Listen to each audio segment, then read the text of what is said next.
Why are we so quick to throw away the values of our past? I've said this before on Twitter that I find it very sad we spend most of our time in universities deconstructing and destroying tradition and culture instead of creating any. This is the problem with postmodernism and deconstruction of older values. We've deconstructed religion, race, gender roles, tradition, the nuclear family, and much more. What have we left ourselves with? A generation of lost and confused individuals with no identity.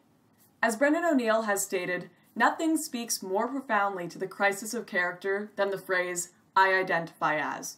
I am a builder, I am a mother, I am a Jew. There was a confidence, a certainty to their sense of identity, and to their declaration of it. O'Neill's words ring true when looking at the millennial crisis of character. It's tough to know who you are when all the guidelines have been doused in oil and burned, even for things previously seen as innate, such as gender. To be fair, no one wants to be held down by societal constraints.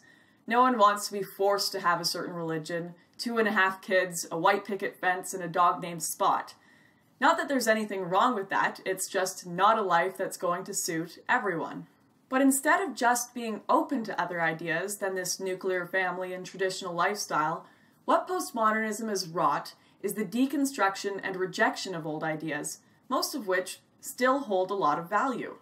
You see this very clearly with feminism, where feminists will stand up for the woman who wants to get a degree in lesbian dance theory and go to free the nipple protests, but not the woman who wants to stay conservative and be a stay-at-home mother. In fact, these feminists will attack the latter. As of late, academics and the education system have rejected the idea of the nuclear family, despite it truly being one of the backbones of our society. Linda Gordon, a radical feminist writer, has stated, "The nuclear family must be destroyed, and people must find better ways of living together." Families have supported oppression by separating people into small, isolated units, unable to join together to fight for common interests. Out of all the traditional values being attacked, the nuclear family is probably the most important and vital of them, and will have the most devastating effect when destroyed. The war on men and boys has contributed to this greatly. Our mocking of the father figure, the idea that somehow young boys don't need a father around, despite the fact that there is a large amount of evidence showing that children raised by single mothers are more likely to fare worse in education, social and emotional development, and health and success. They are also at greater risk of parental abuse and neglect.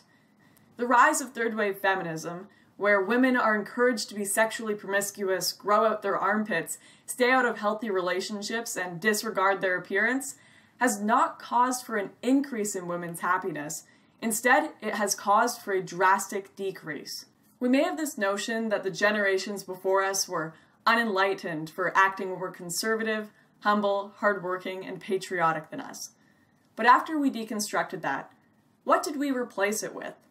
Narcissism, censorship, selfishness, and entitlement? We've become a generation of lost, confused, and angry people.